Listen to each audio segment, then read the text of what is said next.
नमस्कार दोस्तों, ब्रह्मोस क्लासेस में आप सभी का दिल खोलकर स्वागत है। देखिए दोस्तों, एसएससी जीडी 2021 के प्रीवियस ईयर के क्वेश्चन कम से कम मैं आपके सामने 100 क्वेश्चन कराने वाला हूं, जो कि बहुत महत्वपूर्ण है, जिससे आपको पता चलेगा कि किस प्रकार के क्वेश्चन पेपर में आते हैं और हमारी तैयारी किस प्रकार से चल रही है। इससे आपको अच्छे से जानकारी भी होगी कि आप कितने पानी में हैं। तो चलिए बात करते हैं। सबसे पहले तो आज का मोटिवेशनल कोट कि हौसला ना छोड़, कर सामना जहान का। क्या लिखा है? आपके लिए बढ़िया लाइन है कि हौसला ना छोड़, कर सामना जहान का, बदल रहा है देख रंग आसमान का। ये शिकस्त का नहीं, ये फतह का रंग है, जिंदगी हर कदम एक नई जंग है। क्या लाइन है कि हौसला ना छोड़, कर सामना जहान का, बदल रहा है देख रंग आसमान का। ये शिकस्त का नहीं, ये फतह का रंग है, जिंदगी हर कदम एक नई जंग है। इसलिए आप तैयारी अच्छी करें, आपके लिए एक ये नई जंग की तरह है। बात करते हैं अपनी क्लास ब्रह्मोस क्लासेस में आज का पहला प्रश्न। चलिए पहले प्रश्न के बारे में बात करें। देखिए, ऑप्शन से लिखने की व्यवस्था नहीं हो पा रही थी, तो जो क्वेश्चन एसएससी जीडी द्वारा बिल्कुल पूछा गया है वो मैंने आपके सामने हूबहू लिख दिया है और उसका आंसर लिख दिया है आपके सामने। तो इससे में आपको काफ़ी सुविधाई रहेगी और कम समय में आपको ज़्यादा से ज़्यादा क्वेश्चन देखने के लिए मिल जाएंगे। कोई भी क्वेश्चन मैंने अपनी पर्सनल किताबों से नहीं लिखा है। जो क्वेश्चन पेपर में पूछा गया है वही क्वेश्चन आपके सामने लिखे गए हैं। चलिए बात करते हैं। पहला क्वेश्चन है कि भारत में अनियमित योजना प्रतिबंध एक्ट अधिनियम, मतलब भारत में अनियमित जमा योजना प्रतिबंध अधिनियम किस वर्ष में लागू किया गया था? तो इसका आंसर है 2019। भारत में अनियमित जमा योजना प्रतिबंध अधिनियम 2019 में लागू किया गया था। अगला क्वेश्चन पूछा गया, दिल्ली सल्तनत में सैन्य कमांडरों को सौंपी गई प्रादेशिक इकाइयों को डैश में जाना जाता था। दिल्ली सल्तनत था, उसमें जो सैन्य कमांडरों को इकाई सौंपी गई थी उसे किस रूप में जाना जाता था? तो उसे एकता के रूप में जाना जाता था। किस रूप में? एकता के रूप में जाना जाता था। चलिए अगले क्वेश्चन की बात करें। अगला क्वेश्चन पूछा गया, कृष्णा नदी की सहायक नदी कौन सी है? ये पूछा था और ऑप्शन में घाट प्रवाह दे रखा था, जिसके साथ मैंने आपको 3 नदी और लिख दी हैं। देखिए, कृष्णा नदी की सहायक नदी घाट प्रवाह है, माल प्रवाह, मूसी और कोयना। ये सब कृष्णा की सहायक नदी हैं। और मूसी नदी की बात करें तो मूसी नदी के किनारे हैदराबाद बसा है। इस बात को भी आप याद रखना, मूसी नदी के किनारे हैदराबाद बसा है और कृष्णा नदी पर ही नागार्जुन सागर बांध स्थित है। कौन सा बांध? नागार्जुन सागर बांध कृष्णा नदी पर स्थित है।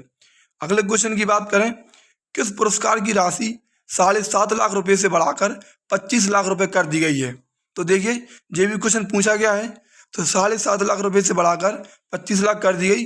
राजीव गांधी खेल रत्न पुरस्कार, जो राजीव गांधी खेल रत्न पुरस्कार है, इसकी राशि 7.5 लाख से बढ़ाकर 25 लाख रुपए कर दी गई, जिसका वर्तमान में नाम मेजर ध्यानचंद खेल रत्न पुरस्कार है, जो कि इसे 2021 में मेजर ध्यानचंद खेल रत्न पुरस्कार कर दिया गया था। इसका नाम राजीव गांधी खेल रत्न पुरस्कार से नाम बदलकर मेजर ध्यानचंद खेल रत्न पुरस्कार कर दिया गया था और खेल का सर्वोच्च सम्मान है। इसकी राशि 7.5 लाख रुपए से बढ़ाकर 25 लाख कर दी गई है। चलिए अगला क्वेश्चन पूछें। अगला क्वेश्चन पूछा गया, एलिफेंटा की गुफाओं में किस संप्रदाय से जुड़े शैल चित्रों का संग्रह है? तो ऑप्शन में शिव दे रखा था, तो इसका आंसर शिव माना जाएगा। मतलब हिंदू धर्म के संप्रदाय से जुड़े शैल चित्रों का संग्रह पाया जाता है एलिफेंटा की गुफाओं में। ठीक है, याद रखना। चलिए अगले क्वेश्चन की बात करें। क्वेश्चन देखिए कितने खतरनाक पूछ रहा है। मतलब कोई भी क्वेश्चन एसएससी जीडी का पेपर, लेकिन बिल्कुल क्वेश्चन बड़े लेवल के पूछे जा रहे हैं। इसलिए आप अपनी तैयारी अच्छी रखें, मजबूत रखें, क्योंकि देखो इस बार टाइमिंग कम है तो पेपर का लेवल थोड़ा ज़रूर सरल रहेगा, लेकिन फिर भी आप अपनी मजबूती तैयारी से रखें, अपनी तैयारी मतलब थोड़ी मजबूत रखें। चलिए बात करते हैं अगले क्वेश्चन कि लोकप्रिय नृत्य लाहो किस भारतीय राज्य से संबंधित है? क्या क्वेश्चन पूछा है कि लोकप्रिय नृत्य लाहो किस भारतीय राज्य से संबंधित है? तो जो लाहो नृत्य है वो मेघालय का है। कहाँ का है? मेघालय का। इसके साथ आप चेरी ब्लॉसम फेस्टिवल भी याद रखना, चेरी ब्लॉसम फेस्टिवल कहाँ का है, वो भी मेघालय का है। चलिए अगले क्वेश्चन की बात करते हैं। अगला क्वेश्चन पूछा गया कि उन जीवों को क्या कहा जाता है जो शिशु संततियों को जन्म देते हैं। क्वेश्चन पूछा गया, कोई भी क्वेश्चन मैंने अपनी तरफ से नहीं लिखा है, सभी question SSC GD previous paper 2021 से निकाले गए हैं। क्वेश्चन है, उन जीवों को क्या कहा जाता है जो शिशु संततियों को जन्म देते हैं। तो उन्हें जरायुज कहा जाता है। क्या कहा जाता है, जरायुज कहा जाता है। और इंग्लिश में इन्हें विविपरस कहते हैं। क्या कहते हैं, इंग्लिश में इन्हें विविपरस कहते हैं। याद रखना, उन जीवों को क्या कहा जाता है जो शिशु संततियों को जन्म देते हैं, मतलब जो बच्चे को जन्म देते हैं उन्हें जरायुज कहा जाता है। और जो अंडे से जन्म, जो बच्चे अंडे को रखते हैं, जैसे कोई पक्षी जो है वो डायरेक्ट कोई बच्चे को जन्म देते हैं, लेकिन कुछ अंडे रखते हैं तो उन्हें अंडज कहा जाता है। याद रखना। आगे बात करें, अगला क्वेश्चन पूछा गया, उत्तराखंड का स्थापना दिवस कब मनाया जाता है। उत्तराखंड की स्थापना कब हुई थी। तो 9 नवंबर 2000 को, सन 2000 में, 9 नवंबर सन 2000 में उत्तराखंड किससे अलग हुआ, उत्तर प्रदेश से अलग हुआ। याद रखना, मोस्ट इंपोर्टेंट है जी, पूछा जाता है और पिछली बार भी पूछा गया क्वेश्चन है। उत्तराखंड दिवस 9 नवंबर 2000 को उत्तर प्रदेश से अलग हुआ था। चलिए अगले क्वेश्चन की बात करें, किस यागुक को नॉर्वेजियन, किस यागुक को नॉर्वेजियन सॉल्ट पीटर भी कहा जाता है। क्या क्वेश्चन है, किस यागुक को नॉर्वेजियन सॉल्ट पीटर भी कहा जाता है। तो इसका आंसर हो जाएगा कैल्शियम नाइट्रेट, CaNO3 का होल टॉइस, कैल्शियम नाइट्रेट। इसे नॉर्वेजियन सॉल्ट पीटर भी कहा जाता है। चलिए अगले क्वेश्चन की बात करें। अगला क्वेश्चन पूछा गया कि भारतीय कम्युनिस्ट पार्टी का गठन किस वर्ष किया गया। भारतीय कम्युनिस्ट पार्टी का गठन किस वर्ष किया गया। तो देखिए, भारतीय कम्युनिस्ट पार्टी का गठन 1925 में कानपुर में किया गया था। कब किया गया था, 1925 में। और कहाँ पर किया गया था, कानपुर में किया गया था। और एक बात याद रखना, 1925 में कानपुर अधिवेशन हुआ था जिसकी अध्यक्षता कांग्रेस का, कानपुर अधिवेशन 1925 में हुआ था जिसकी अध्यक्षता कांग्रेस की पहली महिला सरोजिनी नायडू ने की थी। किसने करी थी, कांग्रेस की पहली भारतीय महिला सरोजिनी नायडू ने की थी। यदि तुमसे पूछ ले कि कांग्रेस की पहली महिला अध्यक्ष, तो वो एनी बेसेंट थी, लेकिन वो भारतीय नहीं थी। अगर तुमसे पूछ ले कांग्रेस की पहली भारतीय महिला अध्यक्ष, तो वो सरोजिनी नायडू थी, जिन्होंने कांग्रेस के 1925 के कानपुर अधिवेशन की अध्यक्षता करी थी। चलिए अगले क्वेश्चन की बात करें, श्वेत क्रांति कहाँ से स्टार्ट हुई।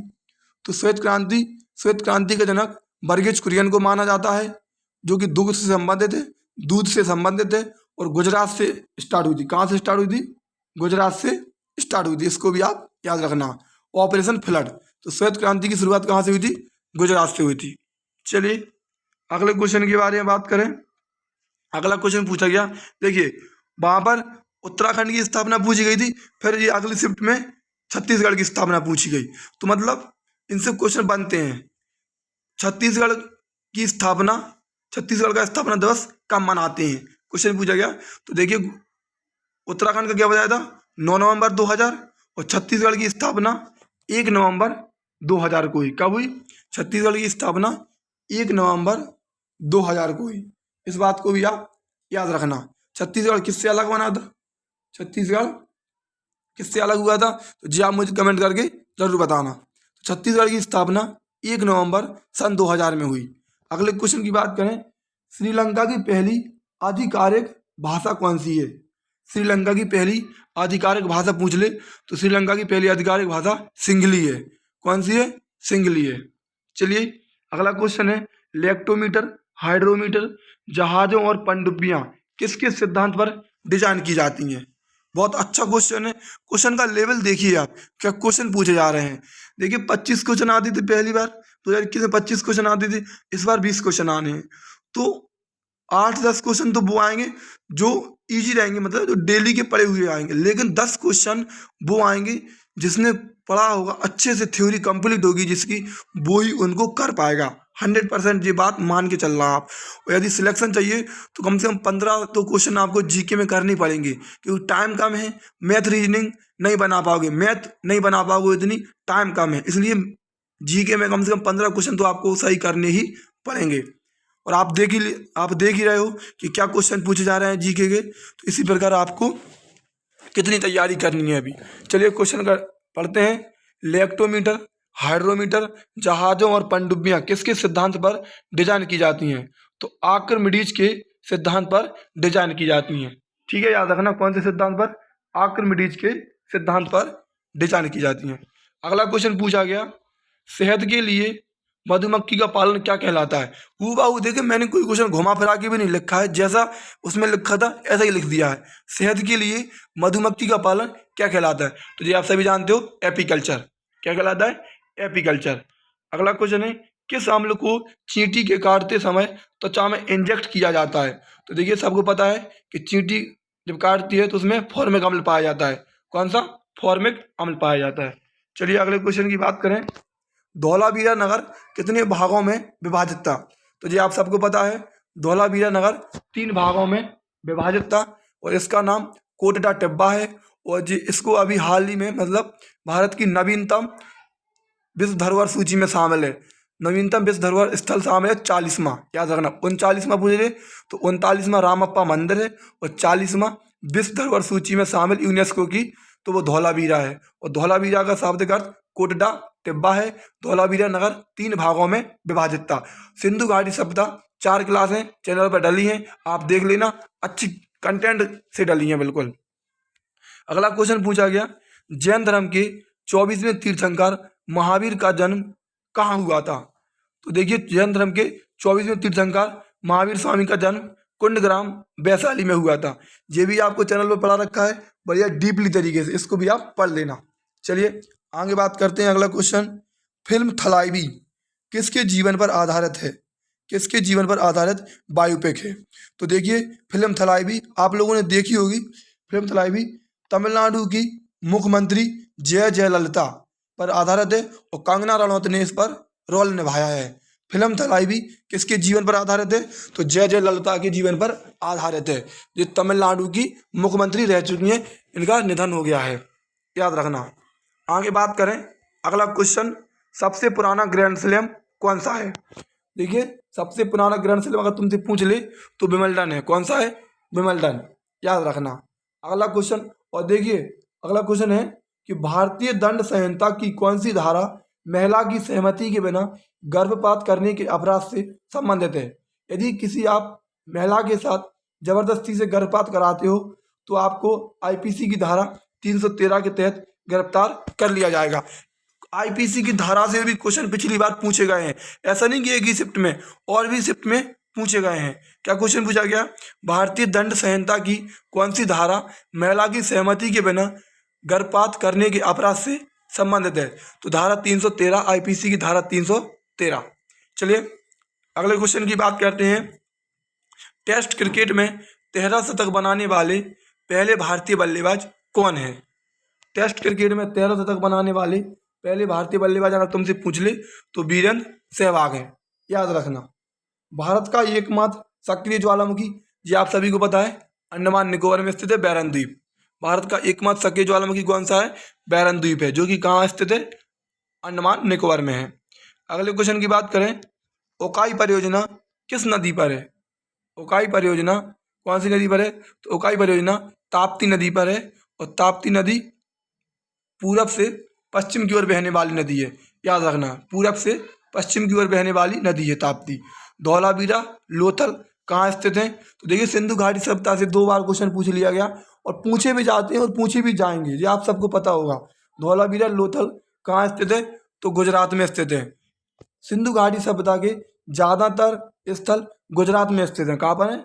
गुजरात में स्थित है। लोथल एक सिंधु घाटी सभ्यता का बंदरगाह था। क्या था? अभी हाल ही में समुद्री संग्रहालय लोथल में खोला जा रहा है, इसको भी आप याद रखना। और मैंने धौलावीरा तो आपको ही बताई था कि यूनेस्को की विश्व धरोहर सूची में 40वां स्थान है भारत का। चलिए अगले क्वेश्चन की बात करें। रैपसीड मस्टर्ड का राष्ट्रीय अनुसंधान केंद्र कहाँ स्थित है?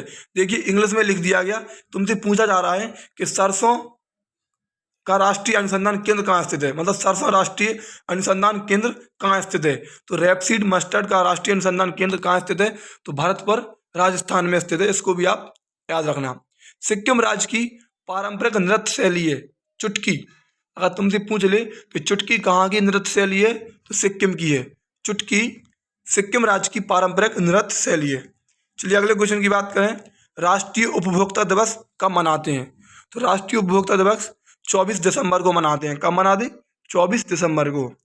अगला क्वेश्चन पूछा है कि पिरवरा, मंजीरा और मनेर किसकी सहायक नदियां हैं? हूबहू ऐसा ही लिखा था, मैंने आपके सामने ऐसा ही लिख दिया। बस 4 ऑप्शंस थे तो 3 ऑप्शंस नहीं लिख पाए क्योंकि दोस्त व्यवस्था नहीं हो पाई थी और टाइम ज़्यादा लग रहा था और कम समय में आपको ज़्यादा कंटेंट मिल सके, इसलिए इस तरीके से बनाया गया है। वरना मैं आपके सामने खड़े होकर बोर्ड पे भी करा सकता था।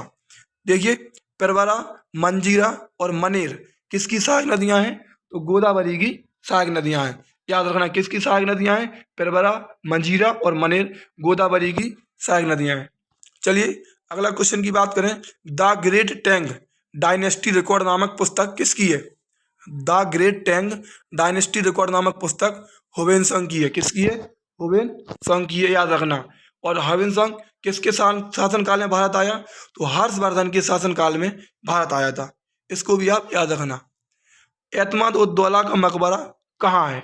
ये भी आपसे क्वेश्चन पूछा गया कि एतमाद उद दौला का मकबरा कहाँ है? तो आगरा, उत्तर प्रदेश में है, याद रखना। अगला क्वेश्चन, द अल्केमिस्ट पुस्तक किसकी है? तो द अल्केमिस्ट पुस्तक पाउलो कोएल्हो की है। किसकी है? पाउलो कोएल्हो की पुस्तक है। देखिए, रिपीट भी क्वेश्चन होते हैं। पिछली बार भी अधिकतर क्वेश्चन रिपीट हुए थे। जो 2018 के पेपर के क्वेश्चन 2021 में भी रिपीट हुए थे और इससे आपको पता चलेगा कि हमारी तैयारी कितनी बेहतर है, तो याद रखना। और मैं अभी लास्ट में एक बहुत ही आपको महत्वपूर्ण बात बताऊंगा जो आपके एग्जाम के लिए मील का पत्थर साबित होने वाली है। 100% यकीन मानना, मैं आपको वो बात बताऊंगा आखिरी में कि यदि आपने उस हिसाब से तैयारी कर ली तो आप भी कहोगे कि हाँ, किसी ने कुछ बात बताई थी। डल झील में, अगला क्वेश्चन है कि डल झील में तैरता हुआ एटीएम किसने खोला? तो डल झील में तैरता हुआ एटीएम SBI ने खोला है। इसको भी आप याद रखना। विश्व एड्स दिवस 1 दिसंबर को मनाते हैं। विश्व एड्स दिवस 1 दिसंबर को मनाते हैं और 10 दिसंबर को बताना कौन सा दिवस मनाते? तो मानवाधिकार दिवस मनाते हैं। विश्व एड्स दिवस 1 दिसंबर को, 10 दिसंबर को मानवाधिकार दिवस। चलिए अगला क्वेश्चन पूछ ले। विश्व बैंक द्वारा वर्गीकृत सकल राष्ट्रीय के आधार पर भारत किस आय वर्ग में आता है? देखिए, विश्व बैंक हर देशों को अलग अलग 4 वर्गों में रखता है कि किसकी आय कितनी है, तो उनको 4 वर्गों में रखता है। तो जो भारत की आय है जो निम्न मध्य आय वर्ग में आता है। भारत की आय निम्न मध्य वर्ग आय में आती है। चलिए अगला क्वेश्चन पूछा गया, अस्पृश्यता या फिर छुआछूत किस आर्टिकल में है? अस्पृश्यता या फिर छुआछूत किस आर्टिकल में है? तो आर्टिकल 17 में है। और संविधान में महत्वपूर्ण आर्टिकल आपको अभी पढ़ा दिए जाएंगे। एक क्लास चैनल पर डरिए, मैं दोबारा पढ़ाऊंगा उनको अच्छे से, तो आप पढ़ लेना और पूरे आर्टिकल याद होने चाहिए संविधान से। तो अस्पृश्यता छुआछूत किस आर्टिकल में है? 17 में है। अगर तुमसे पूछ ले आर्टिकल 19 में क्या है, तो आर्टिकल 19 में प्रेस की स्वतंत्रता है। और आर्टिकल 18 में पूछ ले तो आर्टिकल 18 में उपाधियों का अंत है। और आर्टिकल 32 को, जिसे डॉक्टर भीमराव अम्बेडकर ने संविधान की आत्मा कहा, इसमें क्या है? तो उसमें संवैधानिक उपचारों का अधिकार है। और आर्टिकल 40 में ग्राम पंचायत है। और आर्टिकल 44 में समान सिविल संहिता है, जो कि एकमात्र राज्य गोवा में लागू है। समान सिविल संहिता आर्टिकल 44 एकमात्र राज्य गोवा में लागू है। और मांग किस राज्य ने करी? तो मांग उत्तराखंड ने करी। इस बात को भी आप याद रखना। चलिए अगले क्वेश्चन की बात करें। बैट्टी कर कौन से शासक लेते हैं? जो बैट्टी कर था कि कौन से शासक लेते हैं? तो चोल शासक थे, वो लेते थे। ठीक है, याद रखना। मतलब वहाँ पर 4 ऑप्शन थे, तो इस प्रकार से क्वेश्चन बनाया गया था। मैं कह रहा हूँ कि मैंने किसी क्वेश्चन में भी अपडेट नहीं किया। बैट्टी कर कौन से शासक लेते हैं? चोल शासक लेते हैं। जो क्वेश्चन लिखा था ज्यों का त्यों लिख दिया, जिससे आपको पता तो चले कि हमारी तैयारी कितनी बेहतर है। अगला क्वेश्चन पूछा गया, एशियन गेम्स में भारत में पहली बार भारत ने फुटबॉल में स्वर्ण पदक किस वर्ष जीता? तो 1951 में जीता था। और एशियन गेम्स की शुरुआत भी 1951 में ही हुई थी। इस बात को भी आप याद रखना। कहाँ से हुई थी? तो नई दिल्ली से हुई थी। एशियन गेम्स की शुरुआत भी 1951 में हुई। कहाँ से हुई? नई दिल्ली से हुई। और भारत ने फुटबॉल में स्वर्ण पदक 1951 में ही जीता था। चलिए अगले क्वेश्चन की बात करें। सेबी का मुख्यालय कहाँ स्थित है? तो देखिए security exchange board of India, इसका हेडक्वार्टर मुंबई में स्थित है। और सेबी एकमात्र ऐसी संस्था है कि जिसकी स्थापना पहले हुई और इसका अधिनियम बाद में आया। तो इसकी स्थापना 1988 में हुई और इसका अधिनियम 1992 में आया। तो इसका हेडक्वार्टर कहाँ है? मुंबई में है। और इसकी पहली महिला हेड अभी बनाया गया माधवीपुरी बुच को। किसको? सेबी की पहली महिला हेड माधवीपुरी बुच है। स्थापना 1988 में हुई, इसका अधिनियम 1992 में आया। इसका हेडक्वार्टर मुंबई में है। और इसकी फुल फॉर्म भी पूछ लेता है तो security exchange board of India. चलिए अगले क्वेश्चन की बात करें। India state of forest report के अनुसार भारत में सर्वाधिक वन किस राज्य में है? तो आप सभी को पता है भारत में सर्वाधिक वन मध्य प्रदेश में है, लेकिन क्षेत्रफल के हिसाब से अगर तुमसे प्रतिशत से पूछे तो मिजोरम में है। सर्वाधिक वन मध्य प्रदेश में है क्षेत्रफल की दृष्टि से। सबसे कम वन क्षेत्रफल की दृष्टि से हरियाणा में है। सबसे अधिक वन प्रतिशत की दृष्टि से मिजोरम में है। और सबसे कम वन प्रतिशत की दृष्टि से तो हरियाणा में है। हरियाणा में क्षेत्रफल हो चाहे प्रतिशत, दोनों से कम है, याद रखना। तो India state of forest report हर 2 साल में आती है।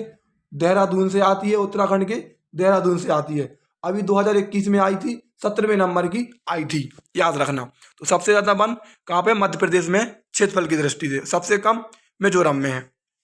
चलिए अगला क्वेश्चन की बात करें। और ये भी पूछ ले कि ये कब स्टार्ट हुई थी? तो 1987 में ये स्टार्ट हुई थी। 1987 में ये शुरू हुई थी। अगला क्वेश्चन पूछा गया, saving capitalism from the capitalist पुस्तक के लेखक कौन है?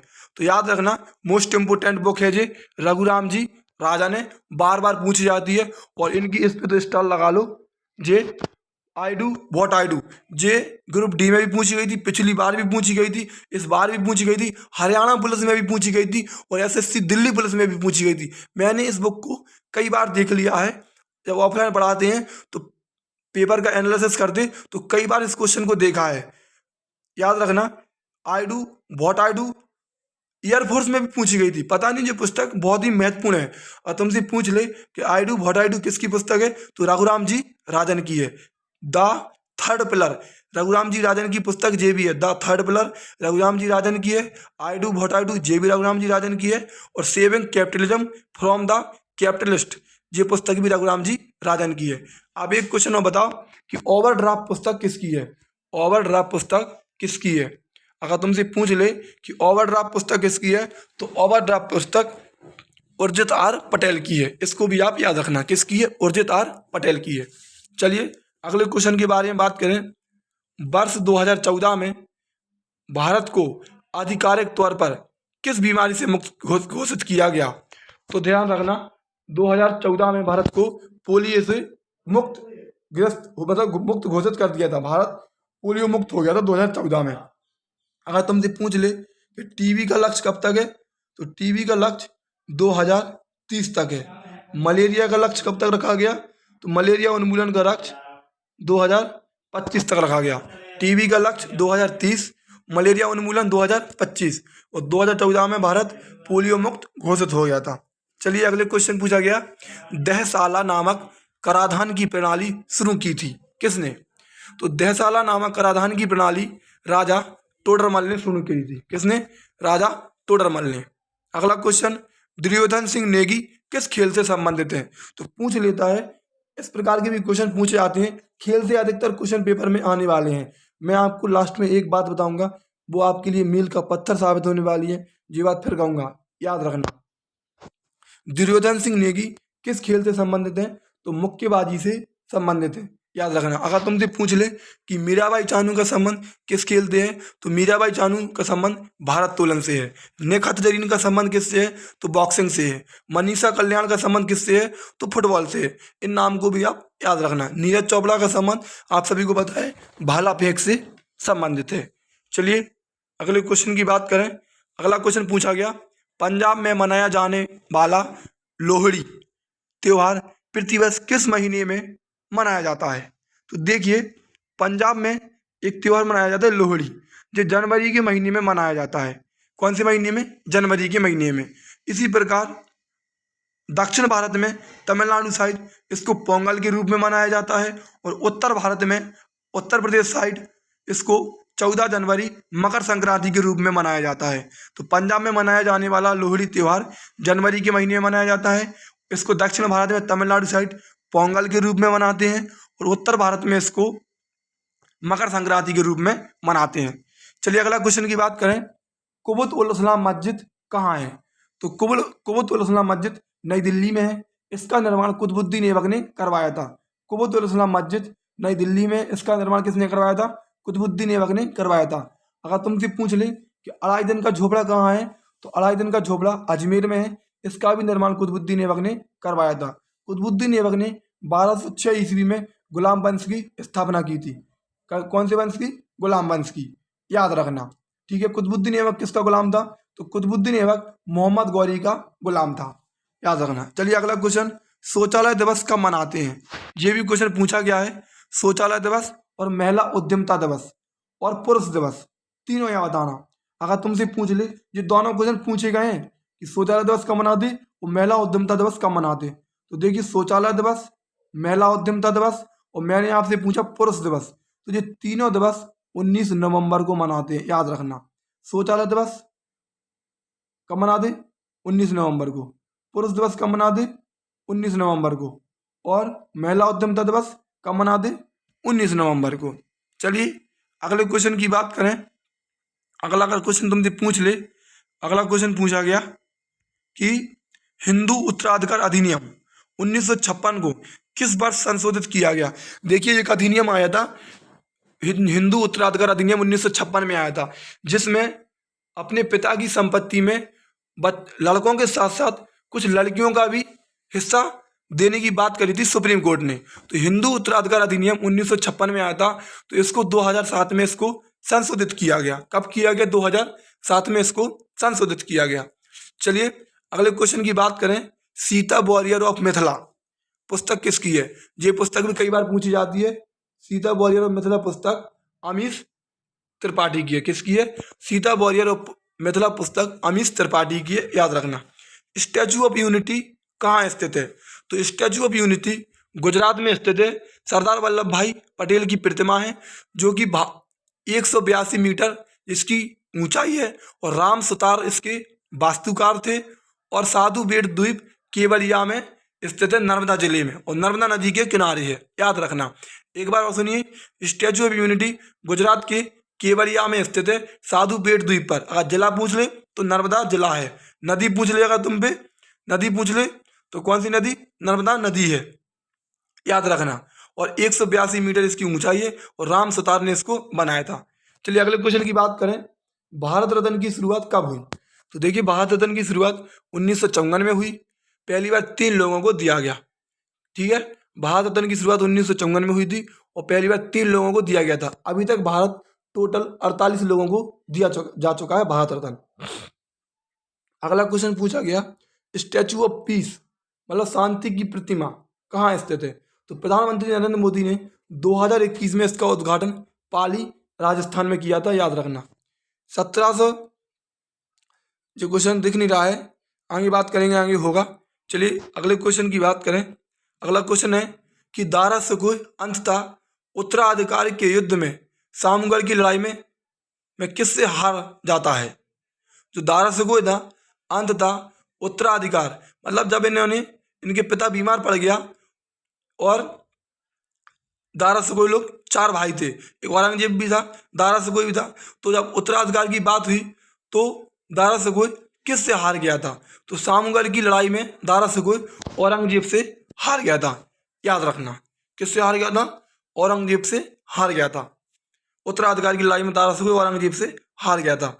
औरंगजेब को जिंदा पीर कहा जाता था। क्या कहा जाता था? औरंगजेब को जिंदा पीर कहा जाता था।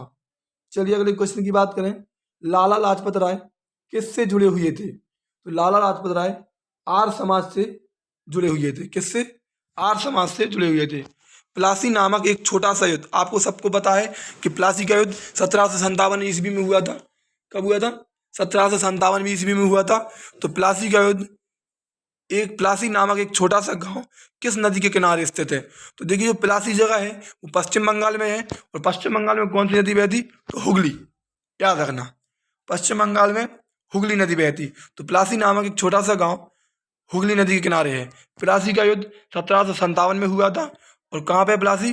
तो प्लासी पश्चिम बंगाल में है। और इसी प्रकार पूछ ले कि बक्सर का युद्ध कब हुआ था? तो बक्सर का युद्ध 1764 में हुआ था। और जो कि बक्सर कहाँ है? तो बक्सर बिहार में है। इस बात को भी आप याद रखना। अगला क्वेश्चन पूछा गया कि सूरजकुंड मेला किस राज्य का है? तो सूरजकुंड मेला हरियाणा फरीदाबाद में लगता है। ये क्वेश्चन मैंने देखा है 2018 में भी कम से कम 4 से 5 बार पूछा गया था और 2021 में भी 4 से 5 बार पूछा गया था। अब कहना क्यों? क्योंकि सूरजकुंड मेला दुनिया का सबसे बड़ा शिल्प मेला है। सूरजकुंड मेला दुनिया का सबसे बड़ा शिल्प मेला है जो कि हरियाणा के फरीदाबाद में लगता है। और 2021 में इसमें अगर तुमसे पूछ ले कि पार्टनर राज्य या फिर थीम राज्य कौन सा था? तो जम्मू कश्मीर था। और थीम देश या पार्टनर देश पूछ ले तो कौन सा था? तो उज्बेकिस्तान था। दोनों को याद रखना। सूरजकुंड मेला हरियाणा फरीदाबाद में लगता है। पार्टनर राज्य जम्मू कश्मीर था और पार्टनर देश उज्बेकिस्तान था। चलिए अगले क्वेश्चन की बात करते हैं। अगला क्वेश्चन है पावो क्रिसेटेडस किसका वैज्ञानिक नाम है? तो आप सभी को पता है मोर का वैज्ञानिक नाम है। पावो क्रिसेटेडस किसका वैज्ञानिक नाम है? मोर का वैज्ञानिक नाम है जो कि अपना राष्ट्रीय पक्षी है। याद रखना। राष्ट्रीय दुग्ध दिवस कब मनाते हैं? तो राष्ट्रीय दुग्ध दिवस 26 नवंबर को मनाते हैं।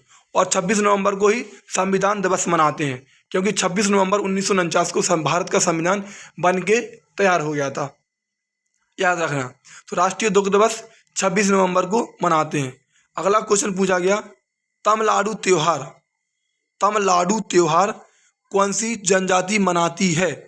याद, तमिलनाडु नहीं है, तमिलनाडु ही है। तमिलनाडु त्योहार कौन सी जनजाति मनाती है? तो मिसमी। जे यहाँ पर मात्रा देखने रही है, मिसमी जनजाति मनाती है। कौन सी? मिसमी। तमिलनाडु त्योहार कौन सी जनजाति मनाती है? तो मिसमी जनजाति द्वारा मनाया जाता है। द एम्पर्स न्यू क्लॉथ पुस्तक किसकी है? तो हैंस क्रिश्चियन एंडरसन की है। द एम्परस न्यू क्लॉथ पुस्तक हैंस क्रिश्चियन की है। चलिए अगला क्वेश्चन दिखाई नहीं दे रहा लेकिन मैं पढ़ के बताता हूँ। राष्ट्रीय नमक सत्याग्रह स्मारक कहाँ स्थित है? आंसर नहीं दिख रहा लेकिन मैं बताता हूँ कि राष्ट्रीय नमक सत्याग्रह अगर तुमसे पूछ ले तो राष्ट्रीय नमक सत्याग्रह कहाँ स्थित है? तो गुजरात में स्थित है। राष्ट्रीय नमक सत्याग्रह स्मारक गुजरात में स्थित है। चलिए अगले क्वेश्चन की बात करते हैं। खरैती कहाँ का मार्शल आर्ट नृत्य है? खरैती, खरैती कहाँ का मार्शल आर्ट नृत्य है? तो हिमाचल प्रदेश का खरैती मार्शल आर्ट नृत्य है। हिमाचल प्रदेश का खरैती मार्शल आर्ट नृत्य है। और हिमाचल प्रदेश के और भी नृत्य हैं नाटी, राक्षस, थोड़ा, झोरा या झीरी। ये सभी कहाँ के हैं? तो ये भी हिमाचल प्रदेश के नृत्य हैं। लेकिन खरैती कहाँ का मार्शल आर्ट नृत्य है? तो हिमाचल प्रदेश का है। अगले क्वेश्चन की बात करें कितने राज्यों की सीमा सिक्किम से लगती है? तो बताइए सिक्किम से कितने राज्यों की सीमा लगती है? तो सिक्किम से सिर्फ एकमात्र राज्य, एक राज्य की सीमा लगती है, वो है पश्चिम बंगाल। याद रखना सिक्किम की सीमा एक राज्य से लगती है, पश्चिम बंगाल से। और पूछा जाता है कि कौन सा राज्य 7 सिस्टर के अंतर्गत नहीं आता है? कौन सा राज्य 7 बहनों के अंतर्गत नहीं आता है? तो 7 बहनों के अंतर्गत सिक्किम शामिल नहीं है। मतलब एक सिक्किम एक भाई है। पूछा जाता है, ऐसा भी क्वेश्चन बनता है कि 7 बहनों का भाई किसे माना जाता है? तो सिक्किम को माना जाता है। याद रखना।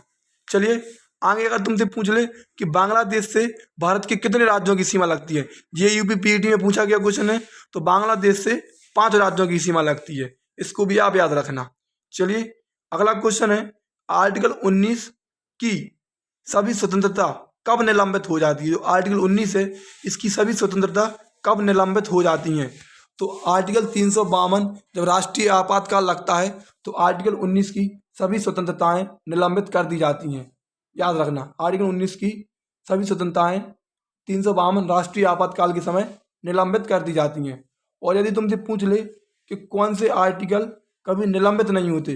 तो आर्टिकल 20 और आर्टिकल 21 कभी भी निलंबित नहीं होते। इसको भी आप अच्छे से नोट करके लिख लेना कि आर्टिकल 20 और 21 कभी भी निलंबित नहीं होते। चलिए अब बात करते हैं जिस बात का आपको इंतजार होगा। देखिए कम से कम मैं 40 से 50 क्वेश्चन पेपर प्रीवियस ईयर के देख चुका हूँ।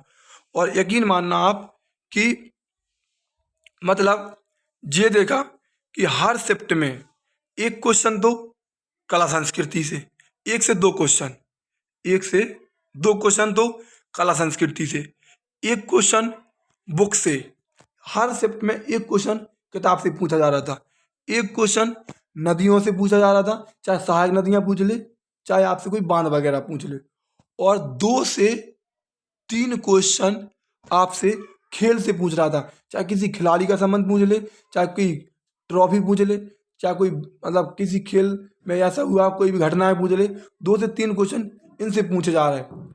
और कम से कम 1 से 2 क्वेश्चन हिस्ट्री से 3 क्वेश्चन पूछे जा रहे थे, चाहे आधुनिक भारत हो, चाहे मुगल वंश हो, चाहे गुलाम वंश हो, और इस प्रकार चाहे सिंधु घाटी सभ्यता हो, तो 2 से 3 क्वेश्चन इनसे पूछे जा रहे थे। और 1-2 से 2 क्वेश्चन स्टैटिक जीके से पक्का कि कौन सी संस्था का हेडक्वार्टर कहाँ पर है, कौन इसके अध्यक्ष हैं, वर्तमान में इसकी स्थापना कब हुई थी, इनसे पूछे आए थे अधिनियम से।